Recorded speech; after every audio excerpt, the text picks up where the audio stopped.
ਬਿਸਮਿਲ੍ਲਾਹਿਰਰਹਿਮਾਨਿਰਰਹੀਮ। ਅਸਲਾਮੁ ਅਲੈਕਮ। ਜੀ ਆਇਆਂ ਨੂੰ ਰੈਕਸ ਕਿਚਨ ਵਿੱਚ ਸਾਰੇ ਦੋਸਤਾਂ ਨੂੰ ਖੁਸ਼ ਆਮਦੀਦ।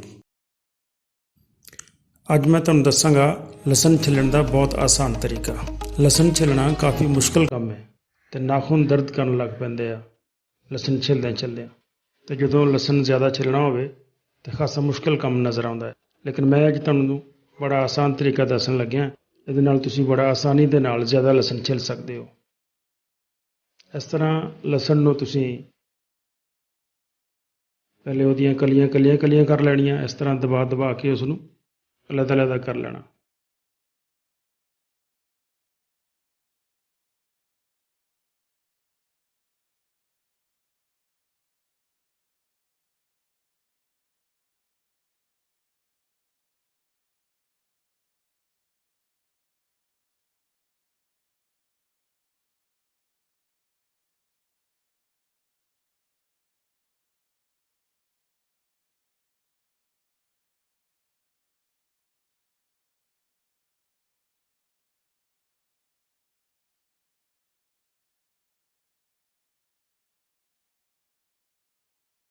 ਲਸਣ ਦੀਆਂ ਸਾਰੀਆਂ ਪੋਥੀਆਂ ਕਲੀਆਂ ਕਲੀਆਂ ਹੋ ਗਈਆਂ। ਹੁਣ ਅਸੀਂ ਇਹਦੇ ਛਿਲਕੇ ਸਾਫ਼ ਕਰ ਲੈਂਦੇ ਹਾਂ।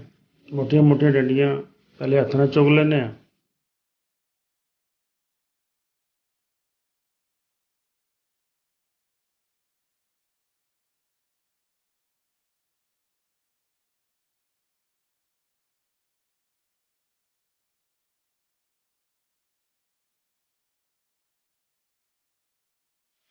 ਅਤੇ ਬਾਰੀਕ ਛਿਲਕੇ ਜਿਹੜੇ ਇਸ ਤਰ੍ਹਾਂ ਉਡਾ ਲੈਂਦੇ ਹਾਂ।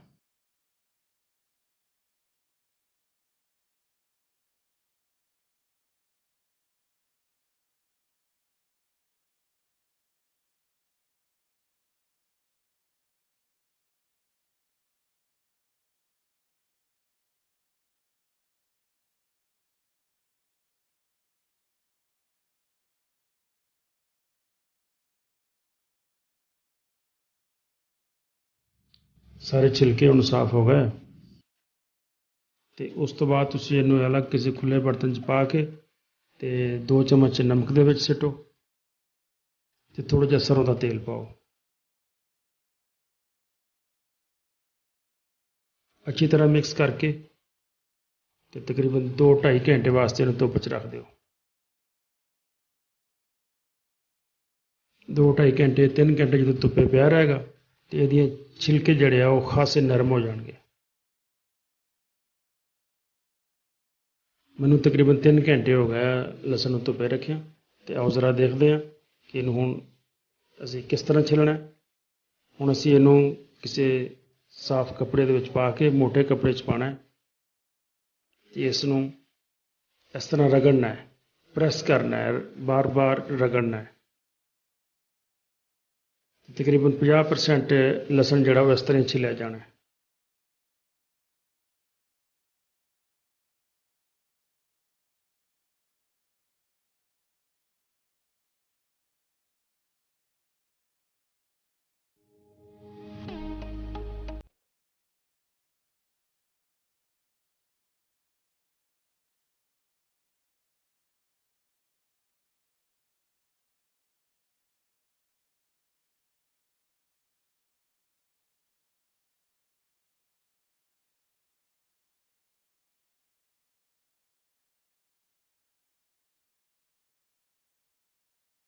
ਇਹ ਦੇਖੋ ਕਾਫੀ ਸਾਰਾ ਲਸਣ ਸਾਡਾ ਛਿੱਲ ਹੋ ਗਿਆ।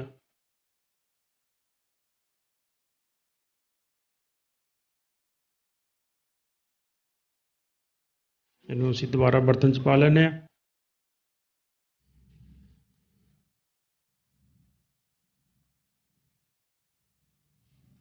ਇਸ ਤਰ੍ਹਾਂ ਪਹਿਲੇ ਅਸੀਂ ਇਹਦੇ ਸਾਰੇ ਛਿਲਕੇ ਸਾਫ਼ ਕਰ ਲੈਂਦੇ ਹਾਂ।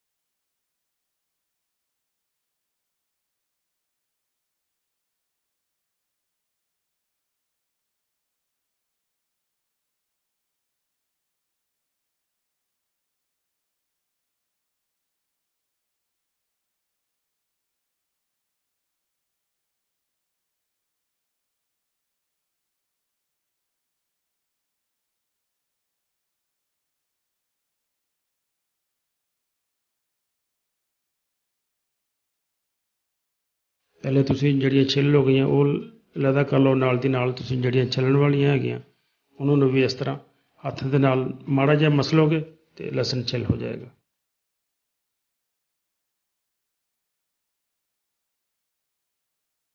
ਲਸਣ ਦੀਆਂ ਪੋਥੀਆਂ ਨਹੀਂ ਛਿੱਲ ਹੋਈਆਂ, ਉਹ ਵੀ ਇੰਨੀ ਨਰਮ ਹੋ ਚੁੱਕੀਆਂ ਕਿ ਦੇਖੋ ਬੜੀ ਆਸਾਨੀ ਦੇ ਨਾਲ ਛਿਲਕਾ ਉਤਰੀ ਜਾ ਰਿਹਾ।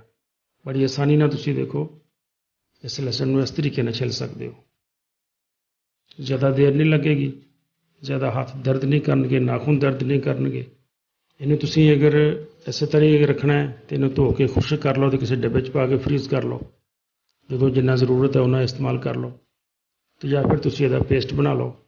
ਪੇਸਟ ਬਣਾ ਕੇ ਤੁਸੀਂ ਇਹਨੂੰ ਫਰੀਜ਼ ਕਰ ਲਓ। ਅਤੇ ਵੀਡੀਓ ਨੂੰ ਲਾਈਕ ਕਰਨਾ, ਦੋਸਤਾਂ ਨਾਲ ਸ਼ੇਅਰ ਕਰਨਾ ਅਤੇ ਮੇਰੇ ਚੈਨਲ ਨੂੰ ਸਬਸਕ੍ਰਾਈਬ ਕਰ ਦੇਣਾ। ਬਹੁਤ ਸ਼ੁਕਰੀਆ। ਅਸਲਾਮੁ ਅਲੈਕੁਮ।